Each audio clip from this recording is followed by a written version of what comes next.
Hello, and welcome to Through the Veil, where we get together to share stories and remember the wisdom that belongs to us. I'm your host, Melissa Camerudin, and this week I'm joined by Michelle Tyliakos. We discuss advocacy for yourself and for your life, specifically in pregnancy and birth. We touch on choosing your birth team and how you'll know when it's the right fit, where recommendations come from, and the nuance of how people receive us and where our responsibility ends and another's begins. You can stay tuned at the end to hear Michelle's offerings and how you can connect with her. You can also find some of those details in the show notes. Hi, Michelle. Hello. Hi, how are you? I am so good, and I'm actually in somewhat way relieved to be here and excited to share. So it's a great interruption from my regular day. It is. It's like my favorite thing right now, just having chats with people about all the wise things. I was just thinking last time I saw this view, we're on webcam together of you. I was doing prenatal classes with you 2 years ago on Zoom or what was it, 3 years ago now, I guess. Because there was nothing in person. Yeah. So it was a delightful reprieve of almost community through the lens of my computer. Yeah. And I think that was also at the same time where my husband was still alive with his heart cancer. And, it was really great about those classes for me. It was something to just really look forward to and be with you all. And yeah, those classes actually made a huge difference for me in being with you. I love that for me too, because it was my second pregnancy, but a big gap between, and I was a doula already. So I'm my husband's do you really need her to tell you these things? Don't you know? I was yes, I know. I already know. But that's not why I'm here. I'm here for to be around in the best way we could, other pregnant people and people going through these things, and to sit rather than be the person who air quotes knows all the things, just to go and be what can I learn? I would like to receive in this moment. And it was very cathartic for me too. Oh, wow. That's so great. That feedback. And yeah. And also really pointing to what it takes to be a mom and to be pregnant again is receiving is such a huge thing in which I think a lot of society doesn't necessarily do very well. We thought, oh, we're supposed to do this all by ourselves and we have to have this all figured out by now. And oh, I could not possibly ask for that, or I don't want to bother anybody, or I should know this. And so we don't even ask, let alone allow ourselves to receive. We cut people off, oh. So I love that you were really intentional about that. Yeah. It was the best. I've learned through now I've have another baby since then, and really being open to receiving is where it's at, right? It takes something. Yeah. Yeah. I remember a few years ago, my mom got me a necklace that said that on it. And so it's a little metal plaque with a tiny little says receive engraved on it. And yeah, I love that. I think of that all the time. I love that that's a gift that you received, literally. Yeah, a reminder. Yeah, that's one thing one of my secret missions, not secret, but side missions is to really point to the parts of where people can receive and allow people to give to them. And it's a gift to everybody involved. And, today we're going to talk about advocacy, and you have to be open to receiving in order to be able to say something and speak up. So yeah, it's so uncomfortable. It's for me, right? And I think it was for my mom too. I think that was a piece of learning she received when my dad passed away, that she needed to be more open to that. And that was around the time she gave me that necklace. And so I've come through that matrilineal line, right? And learned the same things about how I do all the giving and I'm the one, but actually puts me at the top of the power dynamic in my own mind. So it's not actually giving in a way sometimes, right? It's a thing that allows me control. Yeah. I've realized, and so to sit and receive and realize that receiving with gratitude is, like you said, a gift to everyone. Yeah, Mhm. it really is. Yeah. Yeah. Yeah. And So, it's okay. uncomfortable. Yeah, it It can be is, really right? uncomfortable. It Yeah. requires a softening in yourself. And sometimes softness, yeah, it doesn't feel safe. But um, I've learned that, like, when you feel that sort of like squishy, uncomfortable feeling towards softness, lean in there. Mm-hmm. So Yeah. good. Yeah. Okay. Tell me, how did you get into birth work? Tell me about you. Yeah. So, my first pregnancy ended in miscarriage, and then I went on to have 4 babies. I had 2 hospital births, 2 home births, and I was just infatuated with kind of the knowing, being like understanding, having my mind blown of like what, oh my gosh, this is happening this week, um, and it wasn't until maybe a few weeks after my last baby was born that my midwife said to me, like, why don't you become a doula? And I was almost like someone slapped me up the face with the best idea ever. Like, oh, of course I should do that. Like, that's a great idea. And so 6 months later, I was in my training with, she didn't come with me, but I had a 6-month-old, and that was the first time I think I left my kids, all of them, with my husband at the same time. And How old were they? oh, well, the youngest was 6 months, so the oldest would have been about 8. Oh, yeah. And it was 4 kids. Yeah. Like, it's a lot, right? Yeah. Yeah. 8-year-olds And are helpful. they're super Yeah. helpful. And the rest is kind of history. Like, I did my training. I went on to then shortly after start a group on miscarriage loss. Sorry, not just miscarriage, but early, mid, and late term loss and stillbirth. And I started a group called In Our Hearts, and it was around just gathering through connection and community and being with each other once a month. And so that's kind of where I started outside of being a doula, was bringing this event and this conversation to the community, in which I noticed so many people avoided and didn't want to talk about. And, with my own miscarriage, people come out of the woodwork like, oh, it happened to me. It's happened to me. And all of a sudden you're like, what? Like, had no idea, Yeah, when you think So like at least 20% of pregnancies end in miscarriage. And yeah, mostly, unless you're in birth work, you probably think you don't know that many people, but you most definitely know people. yeah, Yeah. yeah. So from there, it really just became this, wow, I'm really good at having difficult conversations. And through that, and really it's not even conversations, it's just listening to people and really getting what it's like for them and understanding and reflecting back of, their experience. And that's a skill that I've brought to my work, which I think really makes a difference for how people are understood, how they want to speak up for themselves, what's right there for them. And yeah, so that's how I started. And now it's been 9 years that Oh, I've been a yeah. doula and in birth work. Yeah. Yeah. It's quite the calling. Yeah, it is. And like I Yes. said, I sometimes in life, I need people to point out the very obvious to me, because I just can't see it, right, until it's Yeah, pointed out. Yeah. totally. It's much easier to see other people's obvious Yeah. also, right? Than your own. Mm-hmm. Yes. So we were going to talk about advocacy today. There's like so many cool topics we could cover. But yeah, let's focus.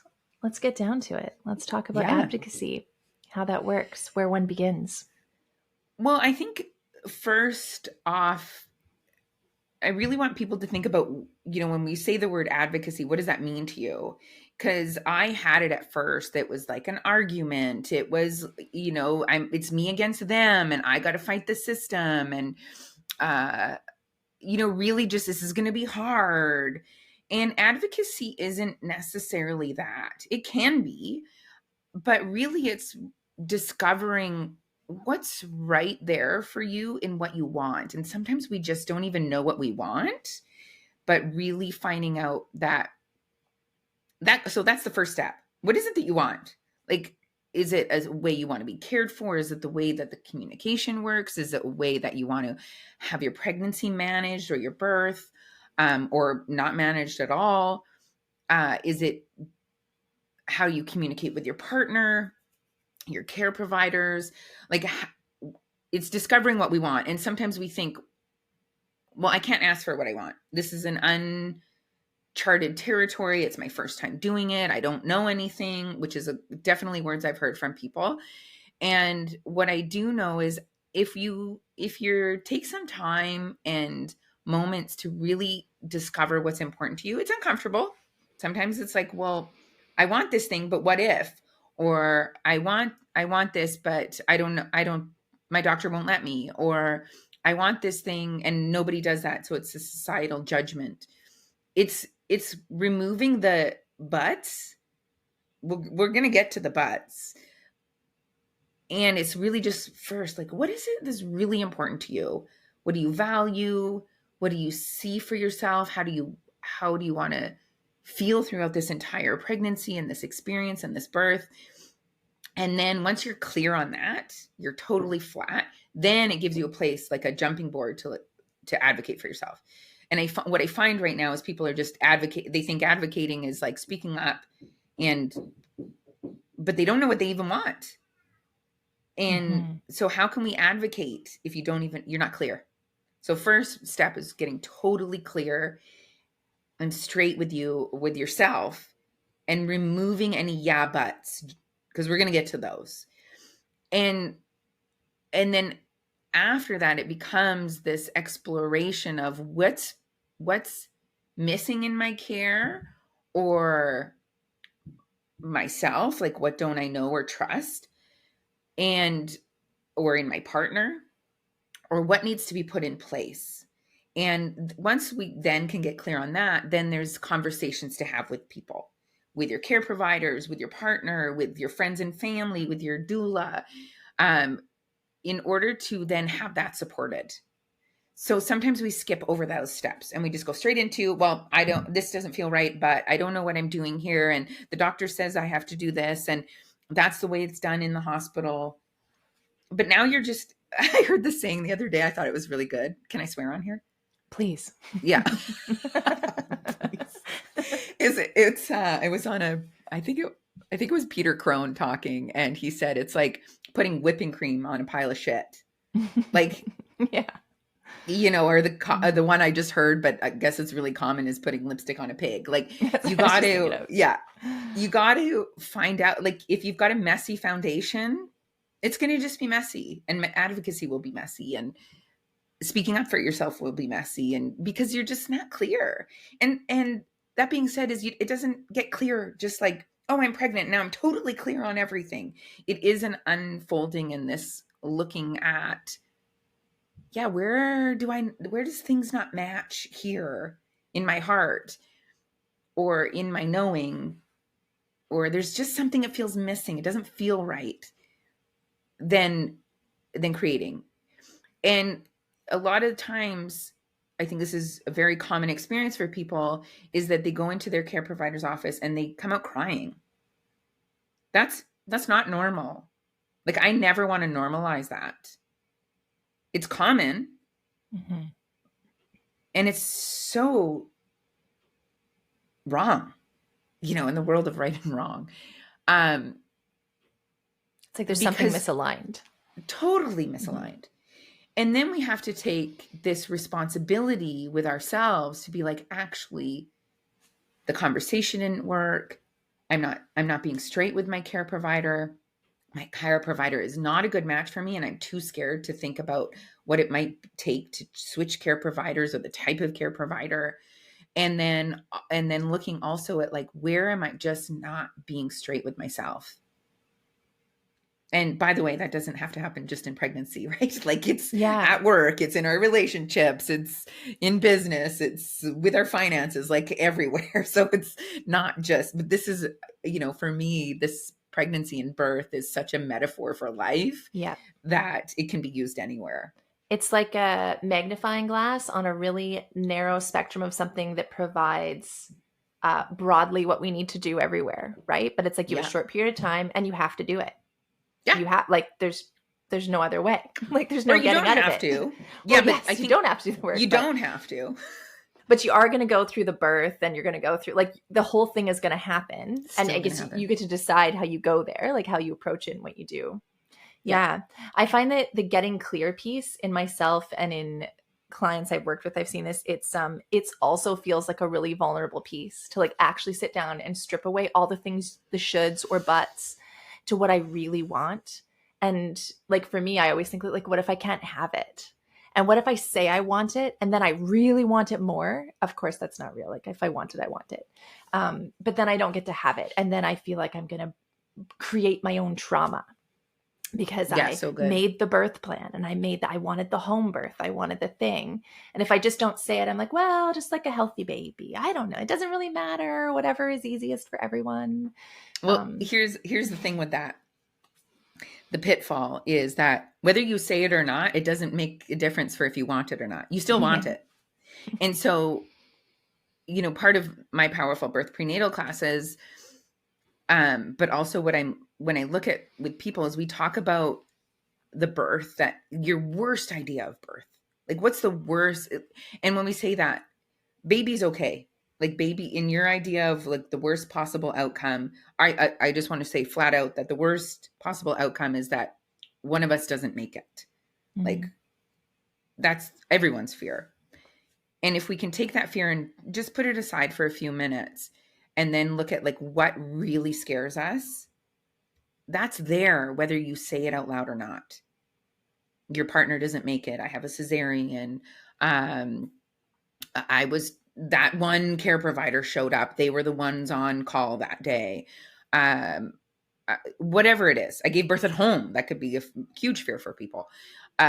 Whatever that is, whether you say it out loud or not, it's still there. But when you say it, it starts to disappear.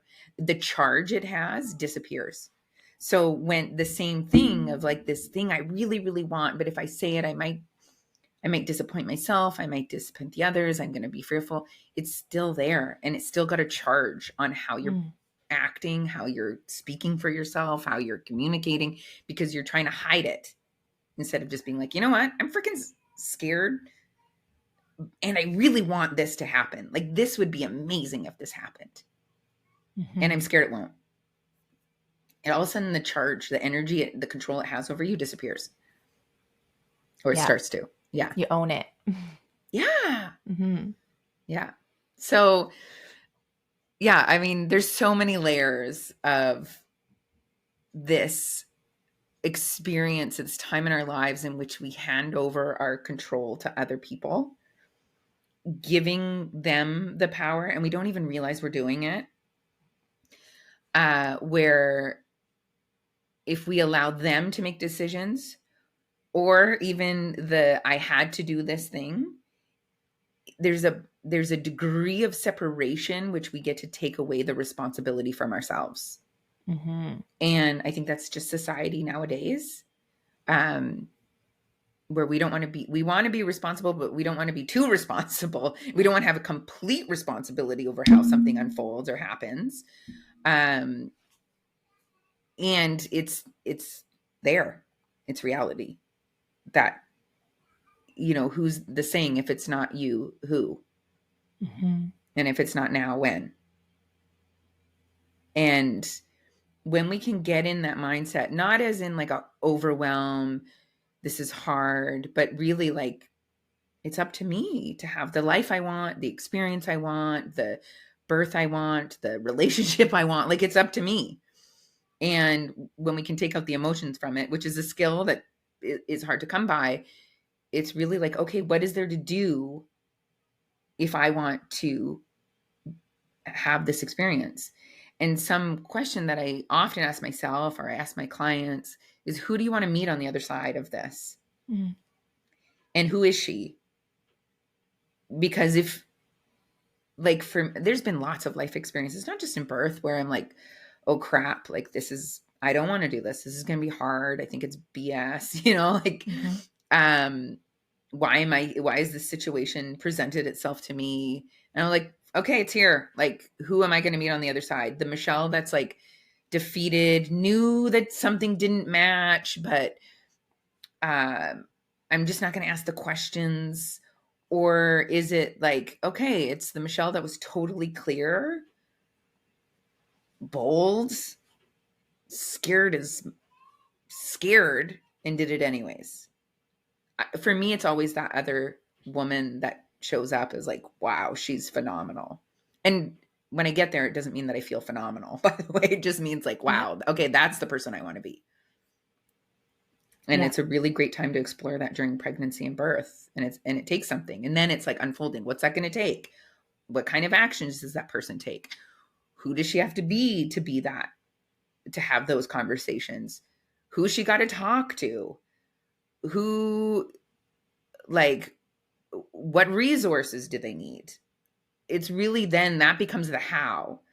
And I've shared this a few times where it's not the how first. You don't figure out how first because you're always going to get stopped and want to give up because it feels too overwhelming. If you figure out who you want to be or what you want, then unfold the how afterwards. And that's a really great way to start advocating for yourselves. And it doesn't happen in a day. Like, oh, I got it all figured out. Now I know exactly what to do. No, it's a constant unfolding. Forever. Yeah.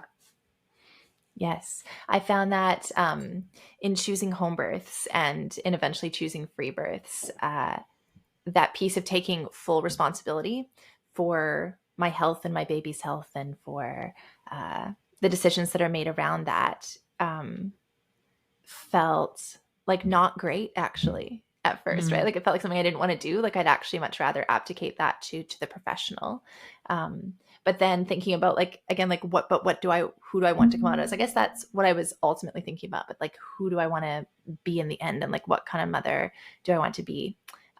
Forced me to then to sit and look at, okay, what do I really want? And then what are my fears around it? And why are my fears leading my decisions here? So my fear might be hemorrhage or something. Hemorrhage is like a really scary thing. And so then what do I do with that fear? I could abdicate the responsibility to professional. That's an option. Or I can look at what are the chances and what do you do if that happens? And right. And take the responsibility. In taking the responsibility, and acknowledging my fears and then addressing them. And for me, that was like knowledge is how I address them, knowing more about it. The autonomy resulted in a powerful birth, a birth that felt like it was mine. Yeah. And I'm sure getting there was not an easy, like, I don't think for anybody it's easy. Like, oh, I'm going to just come to this decision and I'm cool with it.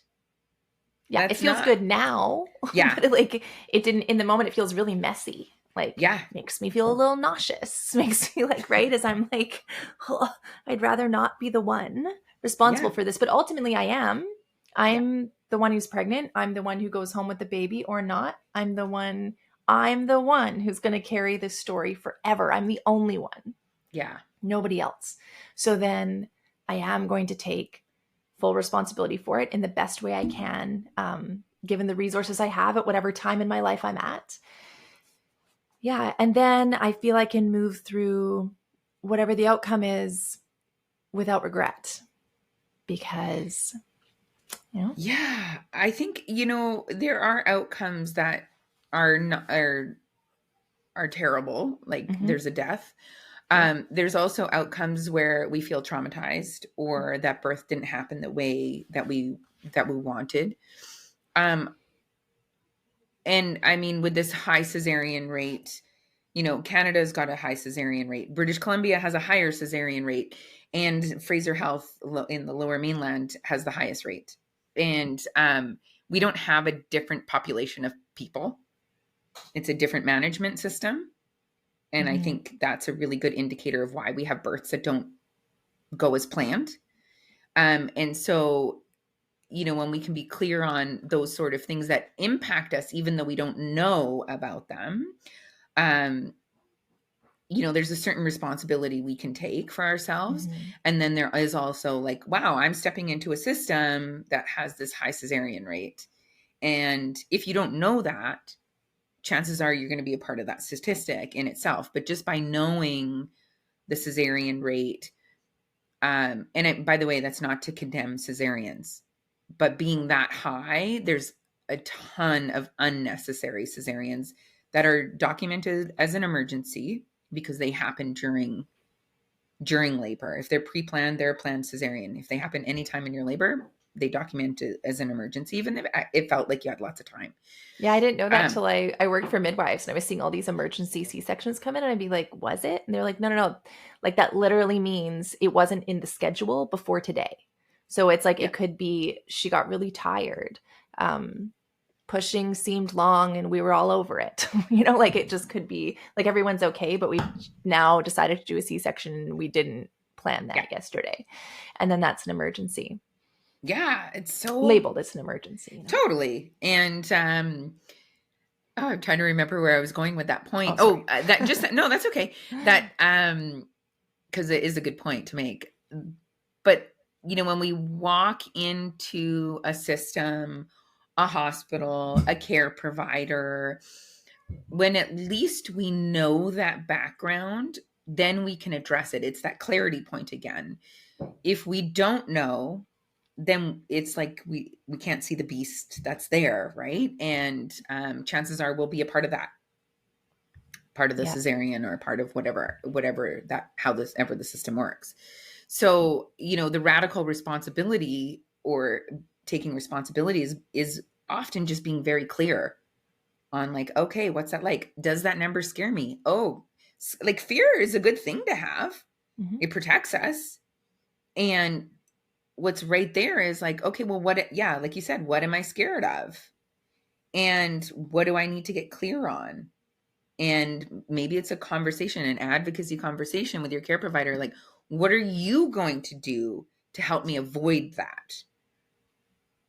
And I think that's a very valid question to ask your care provider. Like, these are the stats. What are you going to do in guiding me to help me avoid that? If that's something Mm-hmm. you want to avoid, right? Like, there's different people out there who are like, cesarean's no problem for me, whatever it is. Yeah. And Or finding really, out like what are the things I can do um, to like increase my chances of having the birth I want. If it's not cesarean, what are the things I can do? Like for me, um, it was taking myself out of the system. Like right. that's kind of an extreme, right? Most people don't go quite that way. But I was like, I'm actually gonna like eliminate those things that I think are leading me toward a birth that I don't want. So I'm going to pull those things away. So one thing I wanted to touch on was we were talking about where recommendations and suggestions come from. So when your care Yeah. provider provides you with even offers offers anything, any sort of test, any sort of recommendation, where are those coming from? Well, first, we have to look at there's evidence, right? Like there's science and studies and evidence of certain whatever the subject is. Those often can take up to 18 years before they become policy in a hospital system or a hospital setting. So even though we have science from 18 years ago, it might take 18 years to implement that into your hospital. It might be out of date by the time. So there's that. Then that science goes through the administration and policymakers. So it's like playing a game of operator, right? Like, okay, we've put this in place in order to promote safety for the general public, not necessarily for you as an individual, but for as a general public. Then that information then gets transferred down to maybe the health authority. Like it goes through a bunch of systems, right? Like, so then there's the hospital. Then your midwife or your doctor have its privileges at the hospital. So by the time that it gets to your doctor or your care provider, one can be out of date. Two, and it's not saying it is out of date. It can be. And two, it's like an opinion at that point. So it's like, yes, it's a medical opinion, and it's an opinion based on someone who manages births the way that they manage births, an obstetrician, a registered midwife, traditional birth attendant, all have different experience and backgrounds. So just recognizing where does that opinion come from? Like what's the background of that opinion? And some of that is policy that they have to make that recommendation at that time, not because they think you as an individual need it. I would say it like always is. And especially I Yeah. think like I've had midwives who I love and trust, but in like maybe if they're like my personal friends, they'll tell me what they think. But as my care provider, when it's a midwife I have hired, they're telling me the things like there are regulations they must follow for Yeah. licensure. Right. And so they have to make the recommendation or like provide the options to me that are outlined that allow them to keep their license. Yeah. Right. Like, so if we're like, whatever the tests are, so I can decline anything. I really like, that is the premise that midwives in BC operate on, as an informed choice. So I can decline any of it. But it's not, like you said, not their personal recommendation for me. That's what they have to put out there to maintain their licenses. And even, you're at home, you're in labor, a recommendation comes to transfer in. That's based on a list of standards that they have to follow. Like midwives transfer in for certain things, or they don't offer home birth in certain scenarios. That doesn't mean you can't have the home birth. I guess probably means you can't have the home birth with that midwife because she has to maintain her registration. But it's not necessarily evidence-based. It's not necessarily the safest thing. It's what has to happen for them to maintain their licenses. Yeah. Yeah. And I think when we can recognize the background, it can then give us that sense of power again. And when I say power, I don't mean like, power over something. I just mean like, okay, I feel empowered, even though I hate the word empowered. I feel like I've got enough to make a clear decision here. When we can recognize where their background is and where they're coming from and what they're limited to, then we can go, okay, you're making this recommendation because you have to. Yeah. Doesn't necessarily mean it's right for me. And what else can I do? And how can I decline or counter offer your recommendation in order to make it where we both have everything we need? Yeah, because feeling like you must, right, leaves me feeling like a victim to the system. And then my story is, well, then I had to. Yeah. Then I had to go get the test. Then I had to get another ultrasound. And when even for myself, I can frame, I don't have to get any ultrasounds ever, ever. I don't have to. And so when I do, it's because I decided to. She made the recommendation and I either was said no thank you, or I said in my own knowing, yeah, okay, I'll go get that for whatever reason. It doesn't matter, whatever that is. And it just, it's that power word again. Yeah, not power over, but power through a scenario where things aren't happening to me and I'm not victimized by situations. I didn't have to transfer in. A recommendation was offered and I thought, yeah, I'll transfer in right now. Yeah, like actually that makes sense to me. Yeah, so it really is this discovery of like what's right for me in that moment. And what if I didn't read about this in the books, or what if I don't know, one downfall of society today is that there's so much access to information, and then we feel like we got to know everything. And sometimes near the end of pregnancy, I've seen people just become obsessed with knowing. And it's like, wow, like I really encourage them to just give that up, because you're never going to know enough. I remember my dad said, you're never going to know enough and you're never going to have enough money for kids. Like, just give that up. Right. So and I was like, actually, that was really great advice, and wait forever. So, I mean, like I've been doing this 9 years. There's midwives who've been doing this for decades and they still don't know everything about birth. So please don't feel like you need to know it all in the less than 9 months that you're pregnant, and that you've just got to have this climactic moment. And if you didn't, it's because you didn't know enough. That's not true. But in the moment, like really, most things that happen in labor are not an emergency. Most unfold in a normal process. And there are emergencies, but why I'm saying that is because, okay, if we can just pause for a moment, take 5 minutes to think about what is it that I really want here? What is it that's important to me? And, does this next test, screening, intervention, is that going to make a difference for me in what I want to do next? Cervical exams is one being offered, is routine. it's recommended that they offer one every 4 hours ish. Well, if that information that I'm going to receive from that doesn't make a difference to how I'm going to keep proceeding, but it might actually negatively impact my mind, my thought process, doubting myself, maybe it's not right for me to accept that. And maybe it's important for me to actually decline. I'm going to decline that right now. And you can ask me again or don't ask me at all. Because but if that information is like, if I'm having a home birth and I've been doing this for a long time, if I'm at 6 centimeters still, whatever the timeline is for you, yeah, I think I'll transfer. But if I'm at 9 or 8, I think I'm going to stay at home. That is a really good time to get information that would make a difference to your decision making so that you can be clear on what you need to do next. Yeah. And one of the, yeah, go ahead. I just say one of the like pieces of knowing that I've garnered over time, like did not know this when I became a doula. Well, I knew it, but like I didn't want to believe it, is that also means nothing, right? Like you can be at like 4 centimeters and have a baby in an hour. You could be at 8 centimeters and have a baby in 2 days. And so when I did my first doula training, it was like a big standard one that almost everyone does. And of course they make you to certify, fill out all these forms where you have to say like what dilation, what station in dilation she is at like certain times. I don't know if you did that one. So like you're like tracking this labor, like a partogram, which I'm like, that's insane because that's not what doulas do at all. I don't know why I would have to track that. But I thought that was like such interesting information. I really like facts and charts.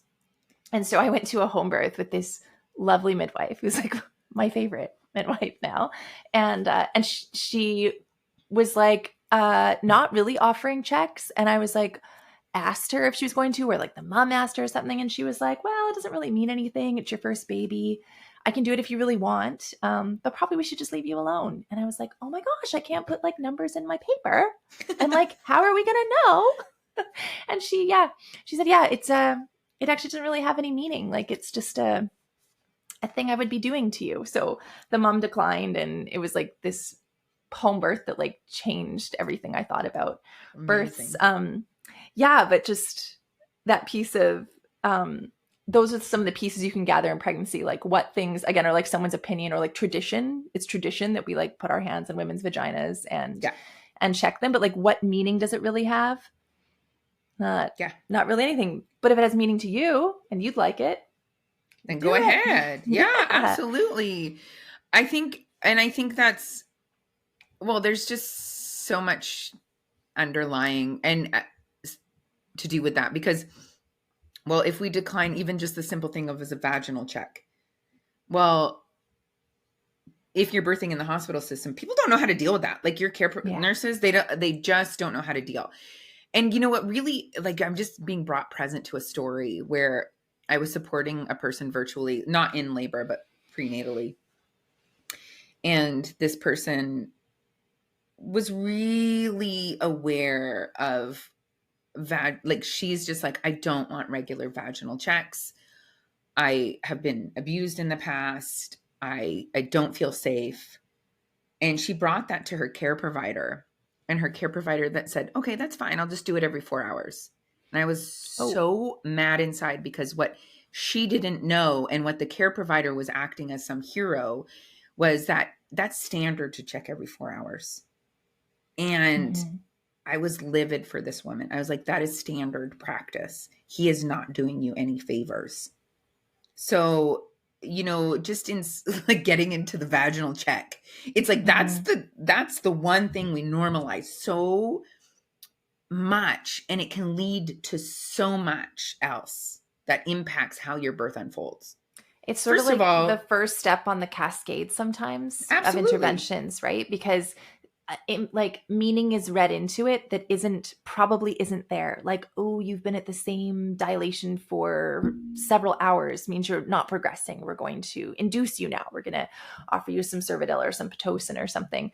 When like maybe that's just her tract. That's just the way this woman is going to labor. And appalling also, like this is a piece I have had a hard time watching as a doula in the hospitals, is when women are trying to decline things politely, and we're so Yeah. taught to be like polite good girls. You know, and then you go in to be like, I don't like, I think I'd rather not. That's a woman saying no. That is a Yeah. woman saying no. Yeah. And they're like, well, then you know what? I'll just do it quick. Okay, we just need to know. And it's like, you don't need to know. And she said no. That's a no. Yeah. That's the piece of like self-advocacy learning, and I think can come before, you know, like that helps to know all the things you can say no to. You know, it's so great because if you're not having these conversations and regularly getting used to declining things or questioning or asking questions, you're not going to be really good at it in birth. And I'm not saying that that's fair or right, that you should even have to do this. But if you don't practice standing up for yourself or speaking to what needs to be said before, you're not going to be doing a good job in the birth. And hoping is also very ineffective for getting a birth that you want. Yeah, I think that's really the prenatal work. Like, what is prenatal care to me now? Like, not the belly measuring, not the blood pressure, not these things. It's like, how do I settle into my inner knowing when I get that's whatever it is for you? Like, it's a kind of like a squirmy, uncomfortable. I can feel like tension rising up through my throat as I'm like not speaking what I need to speak. And I'm really good at just swallowing that and being like, it's okay. Don't worry about it. It's fine. We'll just do it. Yeah. I have practiced that my whole life. Right. And in pregnancy, to be like, it's sometimes helpful to be like, it's not just me, it's other little human who I'm going to guide through this journey. And to sit with your, like, whatever it is in the tiniest things, you can just practice it in things that are low stakes. How do I sit and know what do I really want and that I am okay to say it? Yeah. So hard to do when you're in labor, not the time you should have to do it, right? Ideally, you have someone else there who can do that for you, or no one in the room who's going to require you to advocate strongly for yourself in that moment, that your care providers are so aligned with you. You don't need to be a strong advocate for yourself in that moment. But it's a skill. I don't know. It's a learned skill. So, yeah. It's so great. Even this morning, you know, this sounds so off topic, but it does really match. You know, I had a conversation with a friend a few weeks ago, and he said, oh, okay, I'm going to go fix that. That's the best way I can say it, and being as vague as possible. And this morning I called him. I was like, you know what? It happened again. And that doesn't really work for me. And I was going to not call him, but it was just this like feeling like it was sitting with me that, you know, that's still in my space. And that's the kind of niggle that we can get in pregnancy. Like, it's still this in my space, and it just needs to be out there in the world instead of just with me in my body. And so I was able to phone him up and just say, you know, that thing you said, and it just, you didn't complete it for me. And I really need it to be complete. And when I could come from a place of being like asking that I need this to be whole, and could I have survived, and would I have been fine? Sure, totally. Would I have lived? Absolutely. Like, is it detriment to my rest of my life? No. But I really want to maintain this relationship with my friend. And I said, you know, it doesn't work. And he's like, I got it. And thank you so much for bringing this to my attention. And you know, what was, I think a lot of us do, and what was right there for me this morning is like, I don't want this person to not like me. I don't want to look like I'm so needy. I don't want to like cause disruption or be like attention gathering. Like, I just, you know, do I have to say this? And no, I didn't have to, but I knew it was going to make a difference for me if I just got it off my chest. That saying, get it off your chest. And it doesn't mean it's this like argument or this like conversation that's going to be messy. It was actually quite smooth. And we were, oh my God, we just made a plan for the people we were dealing with way better than if I had kept silent. And, you know, in my own self, my husband died 2 years ago. And like in resolving all these little things that have just been niggles and incomplete for me for 2 years, I'm so much more clear on what I can handle. And so when we're pregnant, we first find out we're pregnant, if we can do that early, start that process early in pregnancy, by the time you get to labor, you're very effective in speaking up for yourself.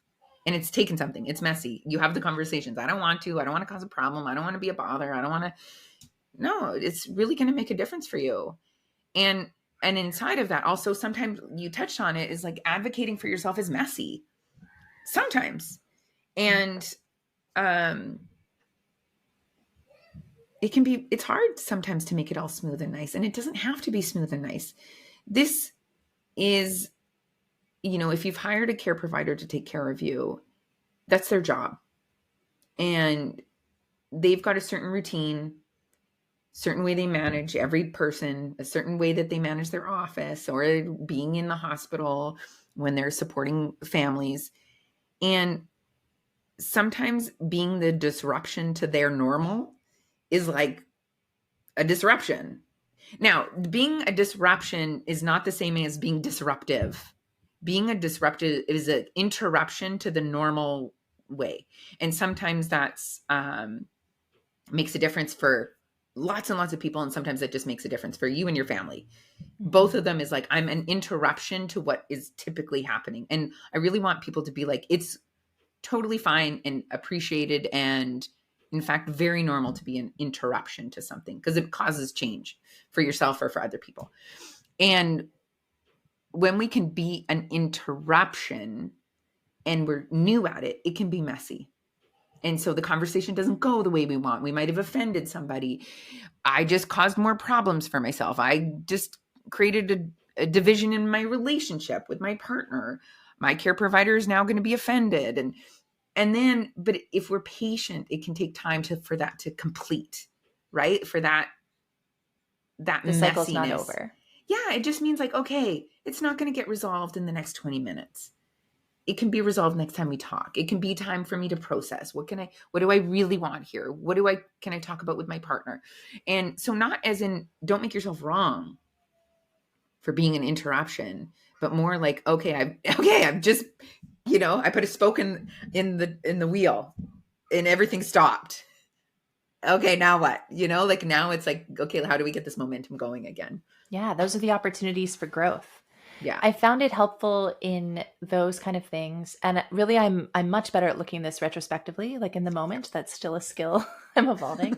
But looking at like, where do I end and other people begin? Where does my responsibility end and someone else's responsibility begin? Because when you have, which I definitely do, like have blurry lines in my relationships about like what is mine and what is someone else's. But really like, I'm responsible for the things I say and the boundaries I lay down. And it's not my responsibility how the person takes that, right? Like when I lay my boundary down and it makes them uncomfortable and I put the spoke in the wheel, that's not mine. My responsibility was to say what was true and say what I need, whatever the context is. And then I have to leave it there. Like it is not my responsibility. What people think about me is not my business, which is so hard. I found that like even in like starting this podcast and being like, oh my goodness, like think of like the menagerie of friends I have who will hear this and I won't get to be like, but I didn't really mean it in that way. I sort of meant it in this way. Like I can't provide context because I'm only talking to you right now. And I'm thinking about this context, not about like how my friend who had like elective C-sections thinks about it. And I'm like, oh my gosh, is she going to think I meant, but that's not like when we're in relationship, we can have grace and nuance for each other. And I also need to know that that's not my business unless she brings it to me and makes it my business, and then we can talk it through. But what people think about me and how I'm perceived by them is probably more a reflection of their paradigm than what was actually happening there. Yeah. So like making the lines less blurry. This is my responsibility. My responsibility is to self-advocate for me and my baby in pregnancy. This is what I need. I need to decline that. I won't have the vaginal checks. I am not getting the ultrasounds, like whatever the thing is that you're doing. And if that makes my care provider uncomfortable, that's not mine to take on. Yeah. That emotional piece. I would love to add something if I can, because there is a way in which we can be responsible for how it lands over there. And what I love what you're seeing is there's this real clarity to who you are or who you're being, that you have to go home with. You have to go home with that version of yourself. And it's like, God, I think it's just always going to be there for us. Like, oh, if I say this, this is, going to offend that person, or what will they think? Or I might lose friendships, and you might, and inside of, I know that I'm being whole and complete and a good person inside of it. That might not be important to everybody. They might be like, no, I need to say what I need to say. That's important to you. Because saying, kind of even being argumentative is a breakthrough for some people, because they don't, like, they're so used to just keeping the peace, right? So a breakthrough would be being a bit rude, or being like, no, straight, and maybe even a bit of, they offended somebody. If you're having a breakthrough and that's a breakthrough for you, amazing. Go for it. And what I have found to be effective in the world of speaking your truth, saying what's right for you, is also really getting in the other person's world of what it could be like for them. And this is where I think we can create a sense of wholeness and teamwork. Right now I have a family member in the hospital, and the way that the hospital was communicating with me, or not at all, does not work for me. It doesn't work for my family member. It doesn't work for me. And for a week and a half, we've been super unclear. And what I was able to do was talk to the charge nurse and really state that it doesn't work for me. But I also could be like, wow, the last time I was there was like at least 4 patients in the ward, not an emergency, in the ward in your hallways. And I could see that you guys were really busy, and, like, it sounded like there was people like really hacking it up. And she's just really could then all of a sudden let go of what was there for her and like put it on me. Now, I'm not the patient. And sometimes that feels like, why should I do that if I'm the patient? I've hired them to take care of me. Like, why have I got to take care of them? You don't have to. But what I notice is now when I'm asking for things, she can get subconsciously or consciously, like, I get what that world is like for her to work there. She called me after her shift. Like, that is something to acknowledge, right? And so when we're talking with midwives or doctors, really acknowledging what it could be like for them. If you're declining something, and you could be like, really, like, I really am just going to guess that, you're not used to people declining this. And, it might feel like, now what do you do? And you might have to take that to your peers, or I might appear like a difficult client and you're not sure how to be with me. Like, I can understand and appreciate that is hard to manage. And, you're facing your college and really trying to support me, but also like grappling with, what's there and how you perform. Like, I just want to know that I see that. All of a sudden, that midwife or doctor is just going to be like, their shoulders are going to come down and they're going to, oh, wow, like, this person gets me. And then we can create something together, as opposed to me defending, as a care provider, defending my stance on something. Yeah, I think this is true. It's true in all relationships we have, Yeah. right? Is when I think of like, what is my purpose in saying this? Like, my greatest learning for this has been with my partner, right? Like in an intimate relationship, you can't get away from. Where I'm gonna have to resolve it, whatever it is, and however I speak, is to be like, okay, so what's my purpose in saying this thing, or starting this argument, or disagreeing with this thing?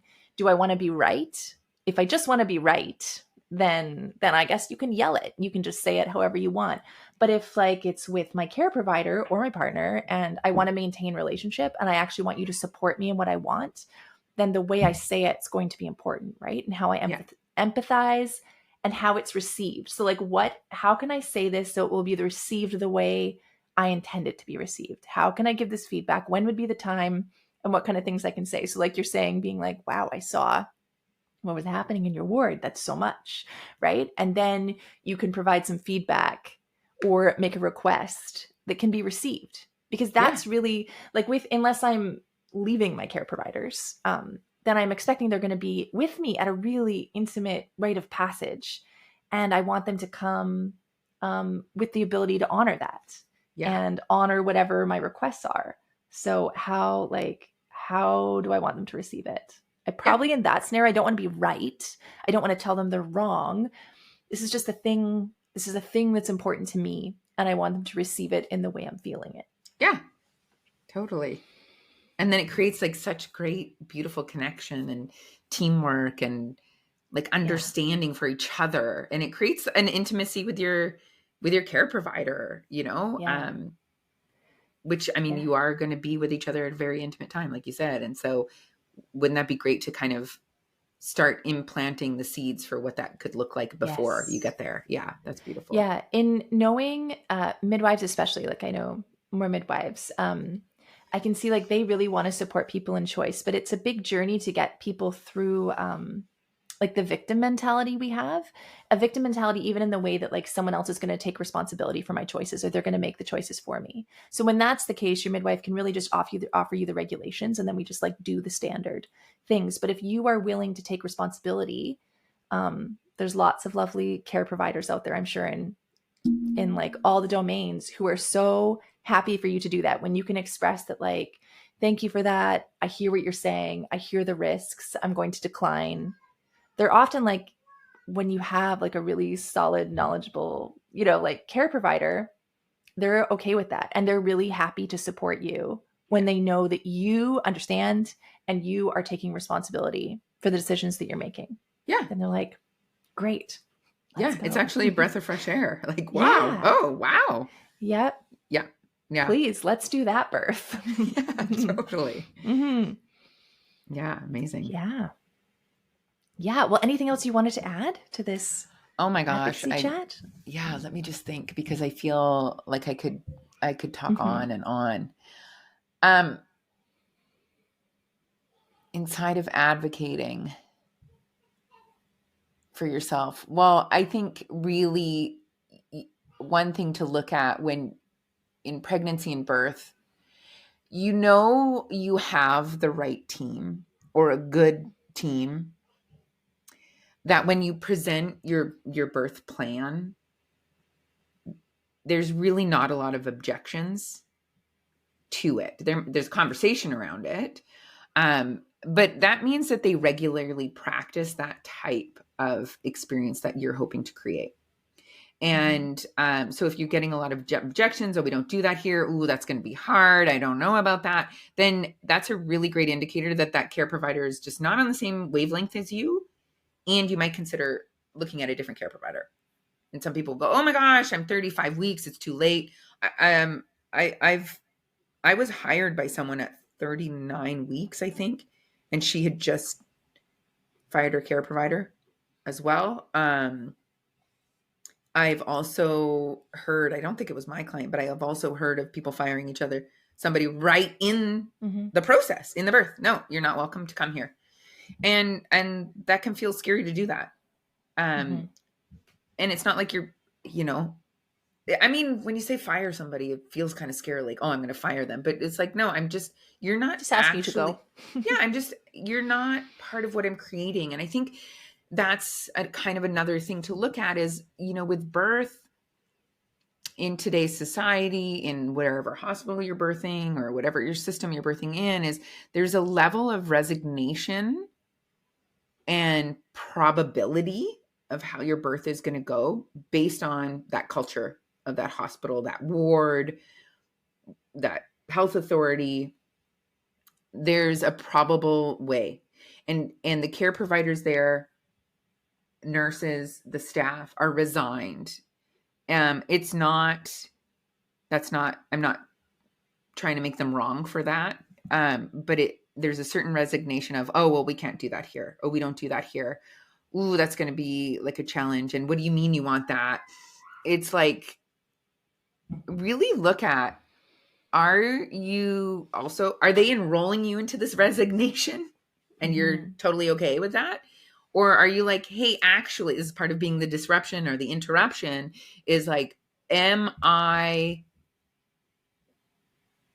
going for what's possible and really saying, come along with me. And if you can't, then actually you're not welcome here at my experience. We're going for this. And if you're on the same board or you want to take a ride, come along. Often they'll And come around to that, they might, right? They're like, yeah. oh, okay, right? Because I think like there's a power dynamic with medical professionals and those of us who are not. And the assumption is, when they're like, well, we don't really do that, or like, we actually always do vaginal exams, so I'm going to need you to like lay down. Right. And most people are like, oh, okay, like I guess you have to. But when you phrase it that way, like, this is what I'm creating, this is when you're invited, and this is when you're not, this is what I'm consenting to, and this is what I'm not, but thank you for Yeah. the offer, right? Then there's nowhere else to go but to honor your Yeah. boundaries. Yeah. In real life, how that showed up for me, and gosh, like my husband had heart cancer for 15 months before he passed away. And, one of the best things that I had behind me was my doula work and in helping advocate for him. And, it was a super rare cancer. It was called primary cardiac synovial sarcoma. So it happened in the heart, and it's this very thin layer of fluid between your muscles or your organs. And people were resigned. Oh, you're going to have about 3 months. Great. Thanks for your input. And we're not coming to you to live longer because you already think he's going to die in 3 months, Yeah. And so recognizing like, thank you, but no thank you. And if you're willing to actually go for what we're going for, awesome. And if you're not, that's totally fine, but you just don't get to be on our team. And you are creating a birth team. You are creating a village for what happens after your birth as well. Like that's part of the process of this whole experience. It's like, who is going to be with me now after? And I think that's a really great place. This advocacy skills is your mama bear. It's your like, okay, now I got this child to take care of. It's going to come out. That kind of fierceness is going to come out. And it might be while you're pregnant. It might be in birth, and it might not be till years into being a parent. But there is this like innate, like ferocious, not angry, not wild, but just like, okay, now don't mess with me now. It's like solid in her knowing. Yeah. Like, yeah. There's no doubt in that space. Women often find that like in like very active labor. Like they're not like, oh, could you like please close the window? They're like, close it. And it's not like mean, really. It sometimes feels mean to some of the loved ones in the room, but she's just like, that's literally what I need. And I have like, the fewest words to express it.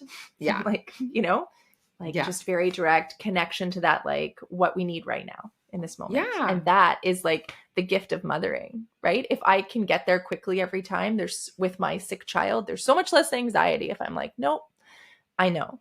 Yeah. Right. It takes a little bit to get in. And everybody gets to that point. I think everybody gets to that point. Something will call you there. Amazing. Thanks for this conversation, for having me, Tell me about your offerings to the world. What do you oh my gosh. Before you go. Yeah, there's quite a few things happening right now. September 2024, we actually have a mother's retreat with My Powerful Birth with Sam and I. It's September 27th to 29th and in Loon Lake, which is in Maple Ridge. It's a way for mothers to just take a break and get reconnected to who they are and what they want. Is it June, like pregnant people or? Nope.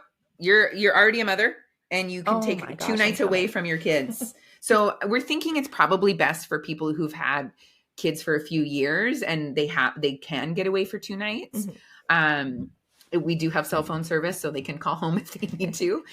So we're really looking forward to that. In June 2024, I have Ignite, which is a 4-month coaching and mentorship for birth workers to ignite their business. And inside of that, it's really a lot of just getting clear of what it is that you want to bring to the table. What do you want to get out of this work? And then how do you portray that to your clients or your peers or the professionals and in working with them. So a lot of, that's going to be phenomenal. We teach My Powerful Birth throughout the year, online and in person in Abbotsford and Pitt Meadows. And part of that is also we're looking to expand with more educators so that this is available to people across Canada. And then we have the little classes that happen. We have a VBAC class that happens probably twice a year, partner prep class that happens twice a year. No, that one happens like 4 times a year.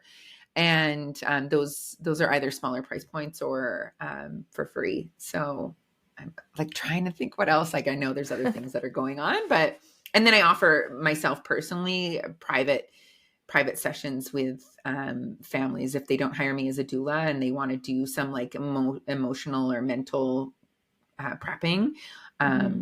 We can really get underneath what's there for them in a one-on-one session. Yeah. Oh, great. Where do people find you?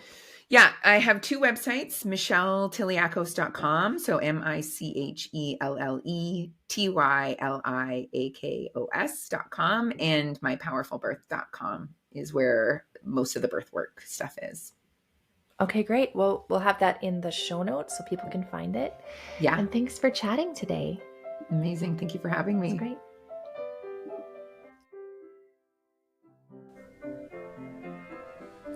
Thanks for listening. You can find ways to connect with Michelle in the show notes. There's a new episode every Tuesday. You can subscribe and share to support this podcast. See you next time.